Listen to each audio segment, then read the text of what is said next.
Hey, good morning guys. It's Scott. It's Friday morning. Just finished up my coffee, as you can see. I pretty much just rolled out of bed an hour and a half ago. And I'm going to go out and spend a great day with my sons and grandsons at the lake today. Get the boat out and do a little fishing. But before I do that, I wanted to share this book review with you.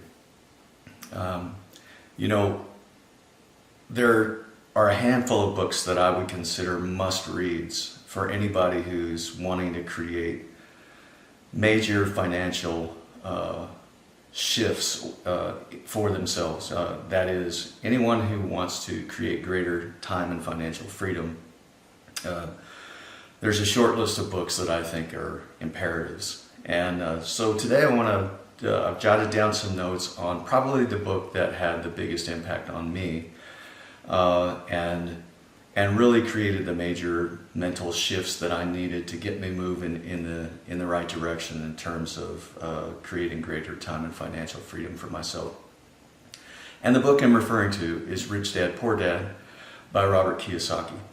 So I want to just take a few minutes here. I'll tell you a little bit, just kind of give you an overview on the book. And some of my key takeaways from it. And the hope is obviously that it'll help you in some regard. And I hope you're inspired by this book review to go get a copy of the book yourself. I'm going to drop a link on the website, in the blog post, and in the description for this video on the YouTube channel where you can go purchase the book from our Amazon store. Full disclosure, I'll be giving you our affiliate link, which means we'll make a commission should you decide to purchase the book through that link. But of course, feel free to purchase it anywhere you want to. The main thing is, this is a book that can really help you get supercharged about making change in your life. Okay, so here are my notes.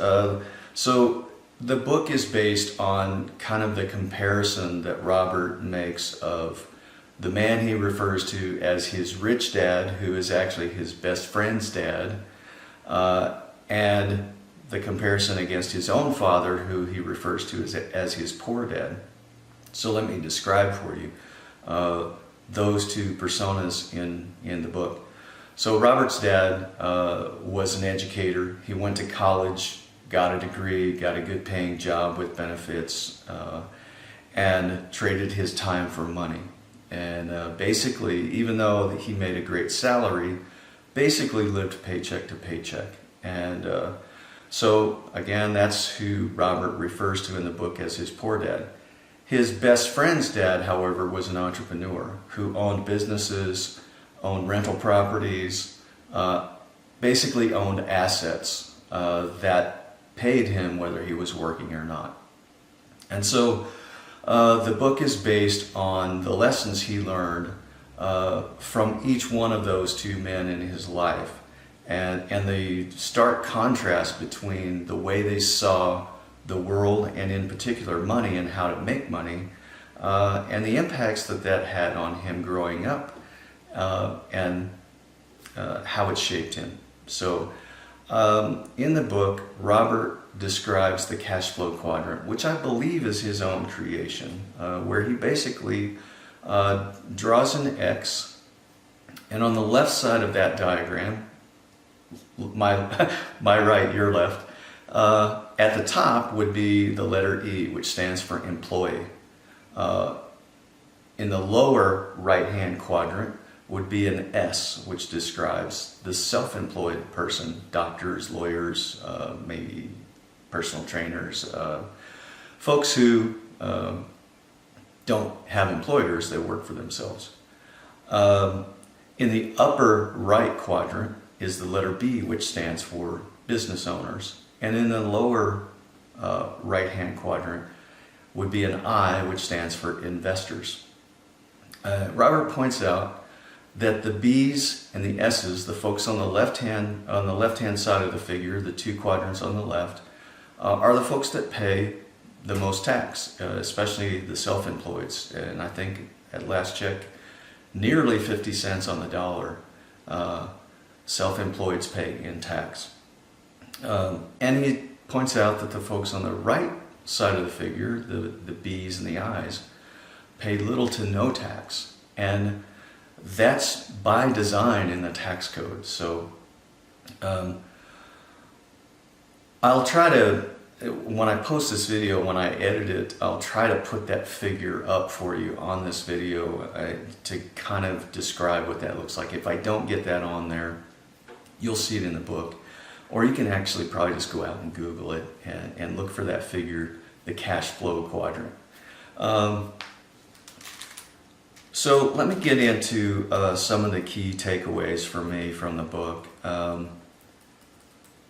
You know, this book really changed the way I saw everything in my life, in particular as it relates to money.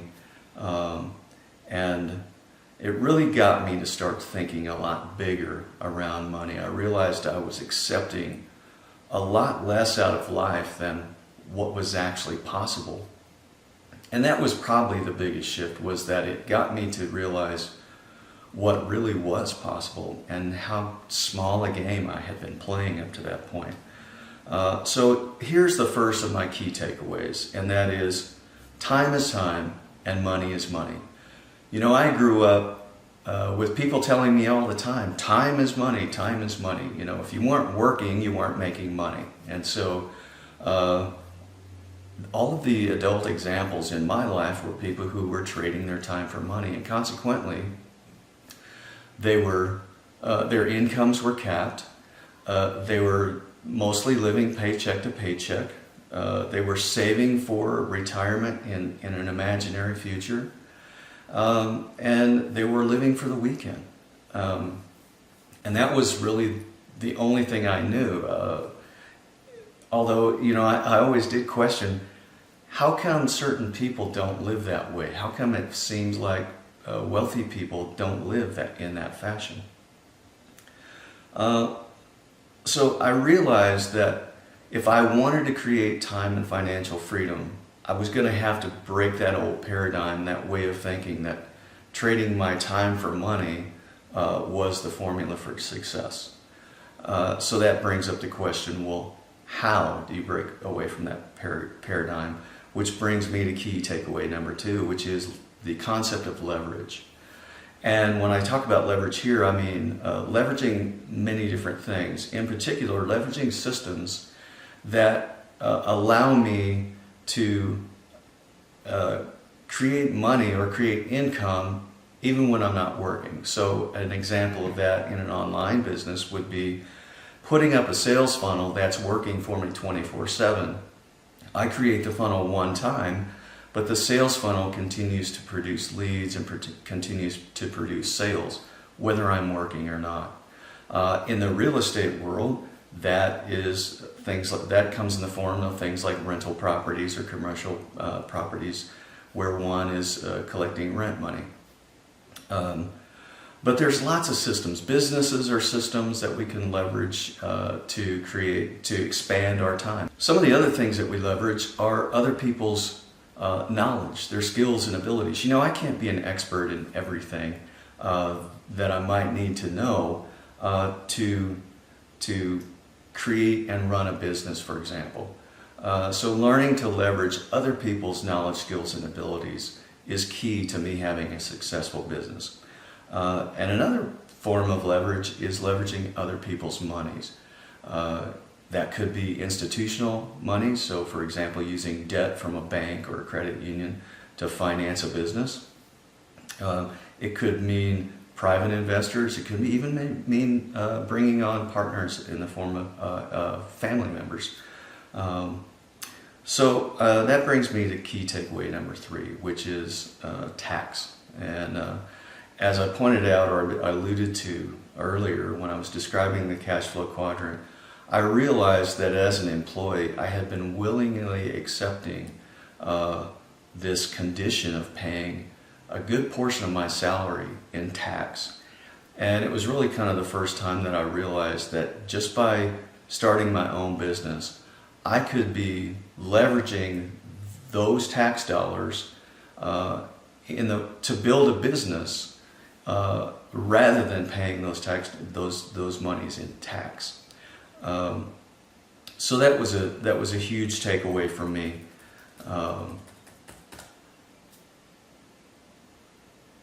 Key takeaway number 4: change your thinking, change your life.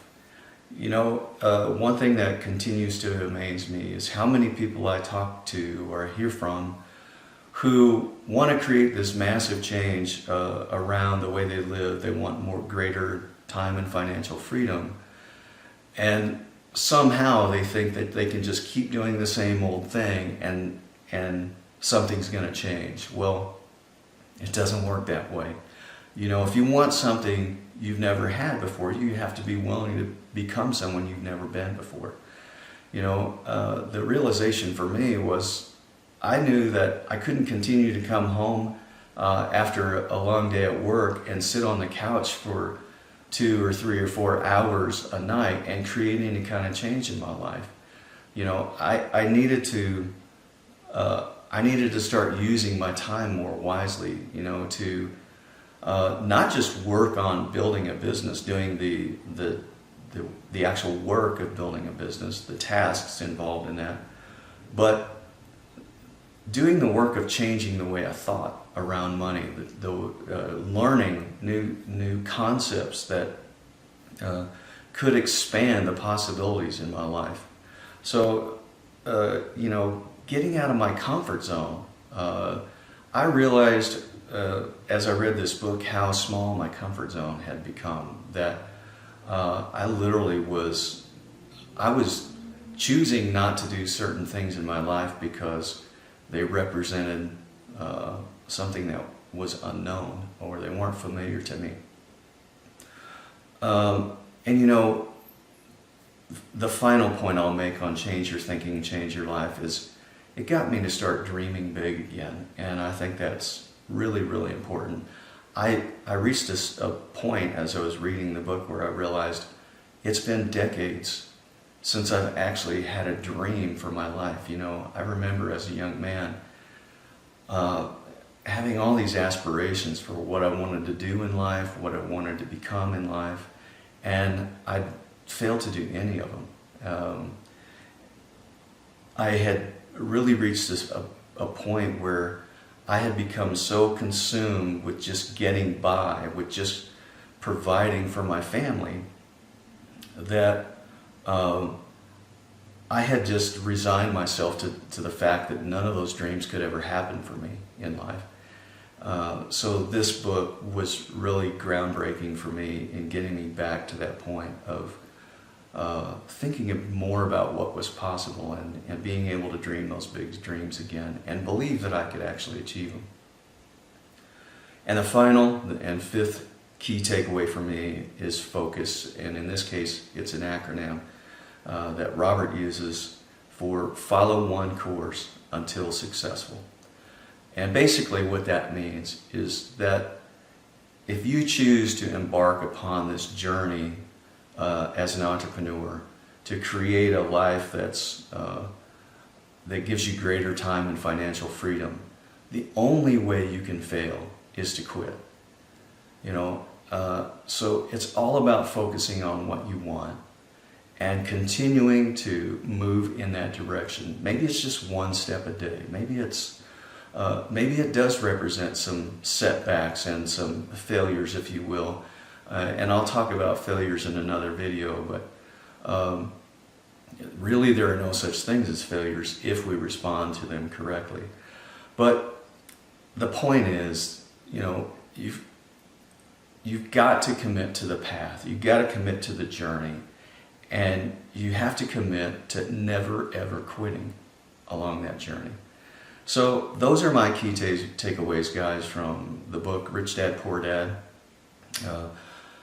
Even though I've stammered and stumbled here a few times with my words and my thoughts, I hope you guys get the gist of what I'm trying to portray here. And mainly, I just hope you're inspired to go out and read the book, because it totally changed my life. This is one of the top 2 or 3 books that I've ever read in terms of having an impact on the direction of my life. So I highly encourage you to go out there if you really want to create some greater freedom in terms of financial freedom in your life, time freedom, then you owe it to yourself to read this book. And go ahead, click the link here on this post in the description on the video, or just go out to Amazon and buy it. Again, if you click the links here, we're going to earn a commission on that sale, just by means of full disclosure. I hope you guys have a great day and a great weekend. I'm going to go have a great day with my sons and my grandsons at the lake, and I'll talk with you soon. Take care.